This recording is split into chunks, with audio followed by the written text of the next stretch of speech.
Hi guys, so we are at Universal Studios.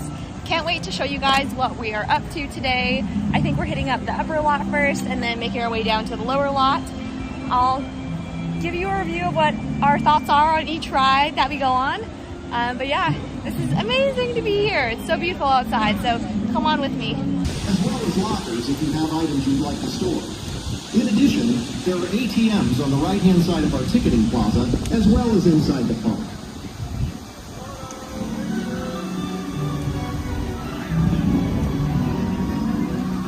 They have the red carpet. As you can see, Nintendo World is the thing that people are seeing here at Universal.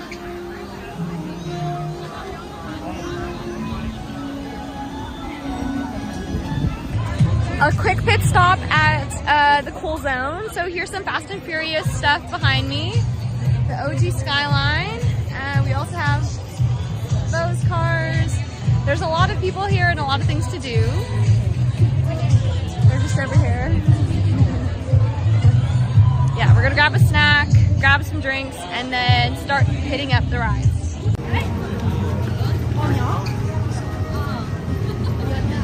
Here's the Hogwarts train. There's Candice. This is our first stop.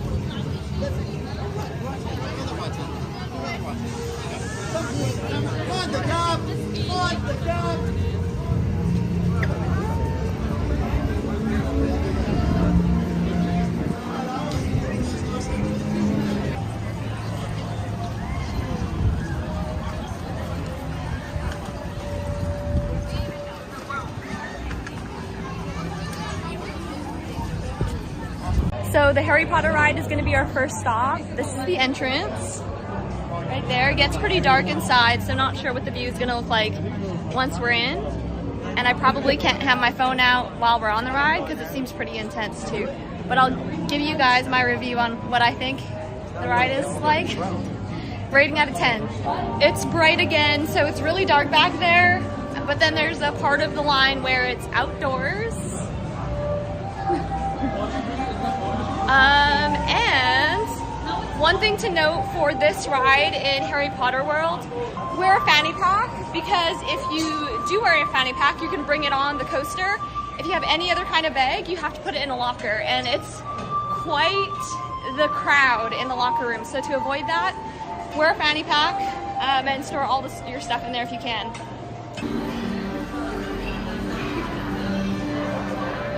It says the line is 45 minutes, but we shall see. I'm gonna check my watch here. So right now, 2:36. So we'll see. I don't know how well you guys can see this, but part of the line experience is like you're walking through Hogwarts. So we have the talking pictures. You're mad, Salazar.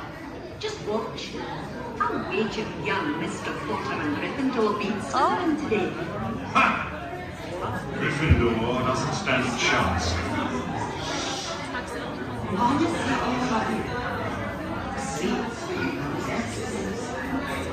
Here is the iconic Chamber of Secrets sink area. You probably can't see me in this shot, but it's a big deal because my siblings and I always watch the Chamber of Secrets movie out of all the Harry Potter movies. So that's why it's iconic.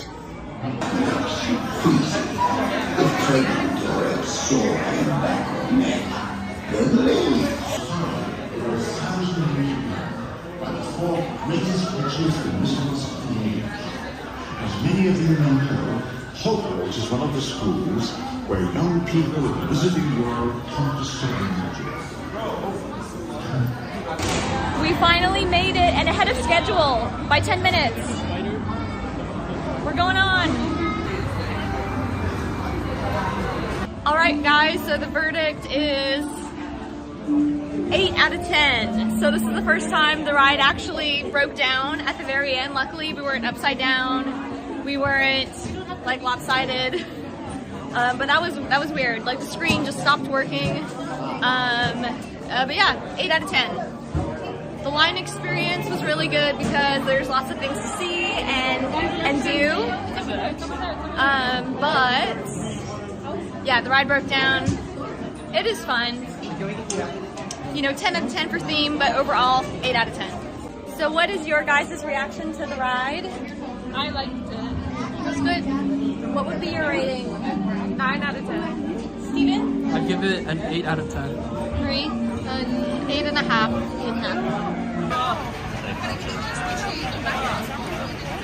8.5. We're gonna check out studio tours. This is something we've always done every time we visited Universal because you get to see iconic movie scenes and the different spots they filmed. The wait time isn't that bad, so 55 minutes. And let's see if this one is early, on schedule, or late.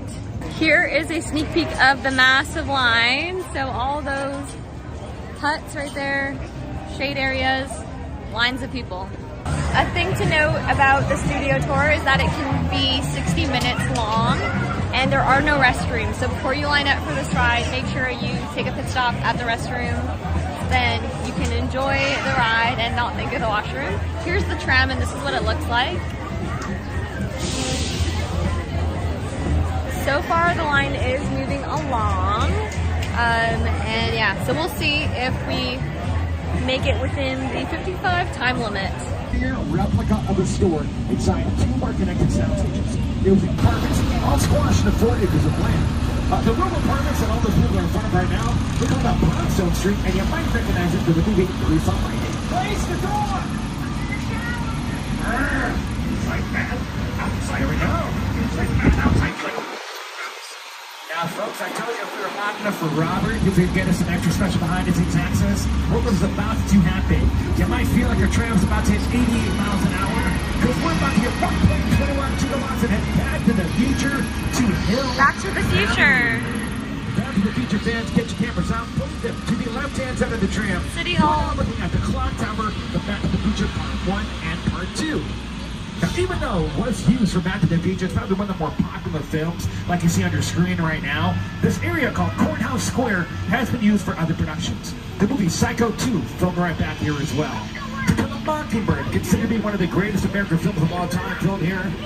Let's get Jim Perry back up on these screens again for Bruce Almighty walking into this plaza of Courthouse Square. And let's get that clock tower back, but a version of the 2015. Boom, there we go. We just finished the King Kong 3D experience, and on this side, me and Mary got wet. But yeah, it's a little different from what I remember it being, but it was good. Here are the Flintstone cars that they use on set. Potter fans, one of the flying forward angles using here to honor the chamber sequence. Dinosaur fans, we have a gyrosphere that was used. Now here are scenes from Jurassic Park. We have key characters right there.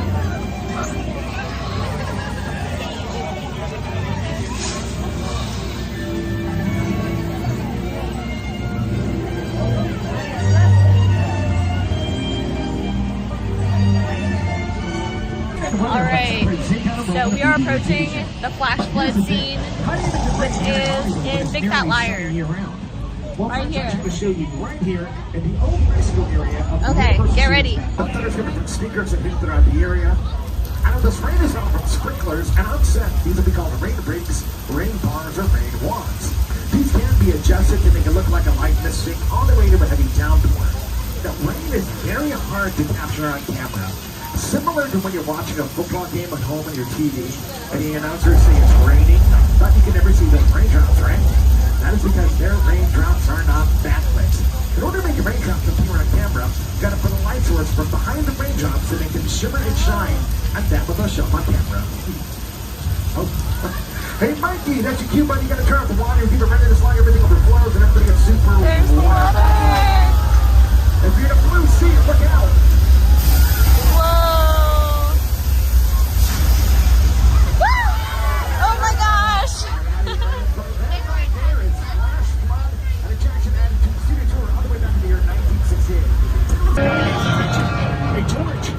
Hey George, buddy, there's a shark in the water. He's coming right for you. Get back in your boat. George, buddy, you okay? Are you fine? You fighting out the shark? All right, George, show him what you're made of. All right, now he's going to give it a bit by that. All righty, friends. We're going to pull forward and we're going to hide behind the top.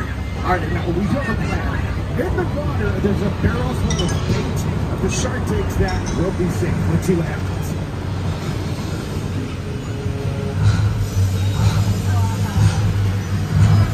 Wait to top. Yo, everybody, that barrel's up loose. Look at that.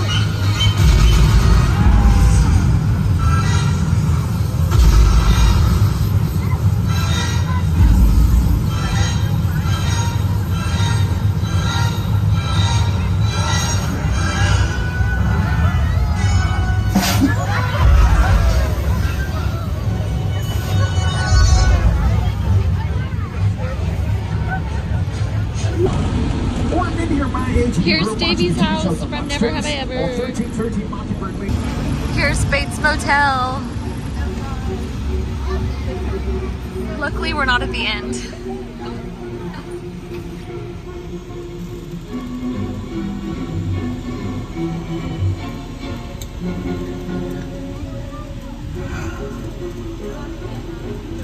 Okay, everybody, that is Norman Bates, the owner and operator of the Bates Motel. This is not good. Something seems wrong. I've just heard so many weird rumors about this dude.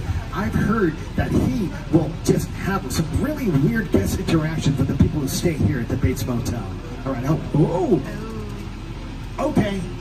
okay, this is not good. I do not feel like we should be seeing this. Wait, are people recording this? What kind of weird souvenirs are gonna make? What's wrong with you? Oh, no, Norman, buddy, we saw nothing. We're gonna delete that video, all right? Everything cool? You're cool? All right, cool. Whoa! All right, Norman, I see your point. We're just gonna get on out of here. Uh-oh.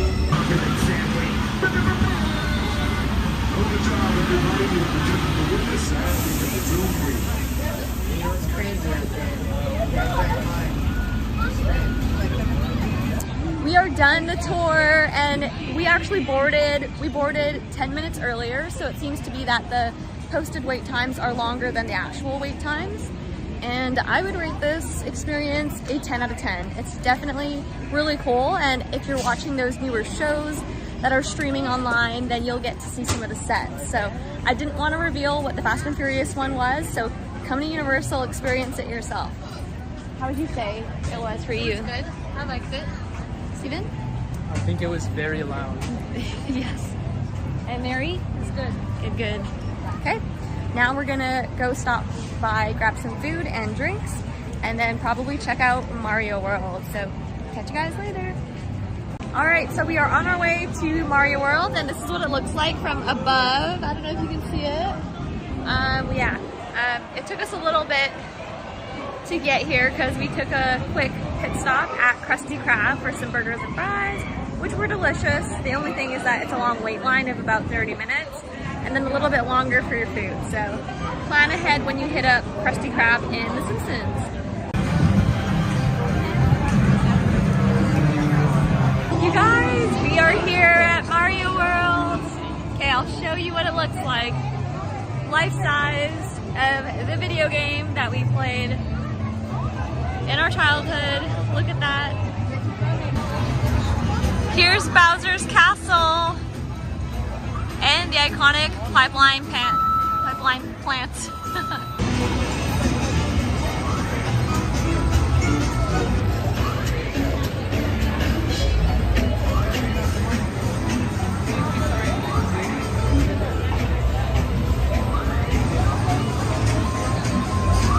Here's the better view of Bowser's Castle. And we're gonna go on the ride here. This will be our longest wait time yet, 95 minutes. Because it's very popular. If you're wearing certain colors like lights, you will glow in the dark while you're in line. And there's just a lot of color. Curious to see how the rest of the line goes.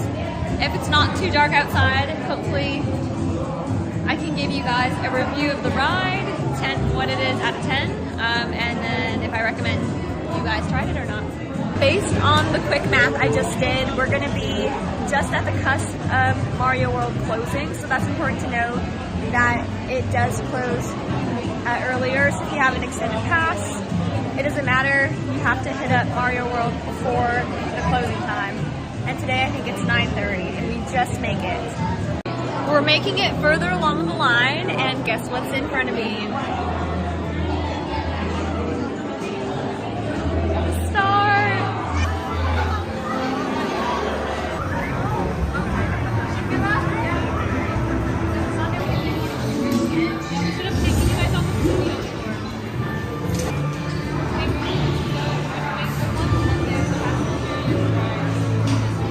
So if the wait time is right, we should be going in about 5 minutes. I think that's where the ride is. And while we were here, there are a few people that passed by and they were willing to pay us $10 to skip line. I did not know what to say. None of us knew what to say, but they did end up sneaking in at the back. So someone accepted the cash. But it's not fair to anyone that's waited because it's a long line, 95 minutes. Imagine it's a walkie.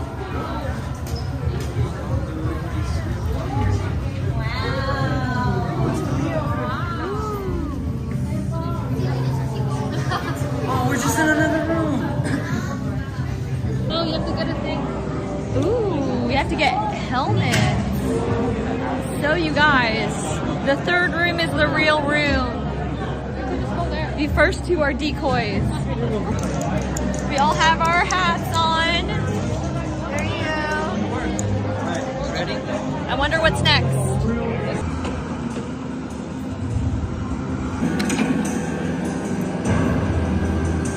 The ride is stuck again for the second time. So I'm able to record and show you guys it's a legit mini cart. As you can see, people are at a standstill. Hopefully it resumes right away. And then we can begin shooting and see who scores the highest.